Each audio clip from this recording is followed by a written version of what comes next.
Hello everyone, good evening. এখন বানাচ্ছি বরের জন্য মিল্কশেক।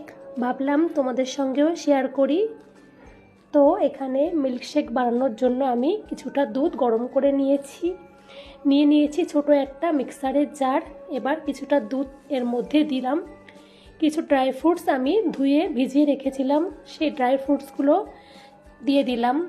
এখানে দিচ্ছি চিনি। এবার ভালো করে মিক্স করে নিচ্ছি। এই যে মিক্স করে গ্লাসে নামিয়ে নিয়েছি, একদম মিহি মিক্স করিনি। এবার বাকি দুধটাও এখন ঢেলে দেবো এর মধ্যে। এই যে এবার একটু সুন্দর করে সাজিয়ে নেওয়ার জন্য ওপরে দিচ্ছি একটু ক্রিম আর একটু চকলেট। এই যে আমার মিল্কশেকটা তৈরি হয়ে গেছে। এখন দিয়ে দিচ্ছি আমার বরকে। তোমরাও কারা কারা দুধ খেতে পছন্দ করো, এভাবে মিল্কশেক বানিয়ে খেয়ে দেখতে পারো, দারুণ লাগে। Bye bye.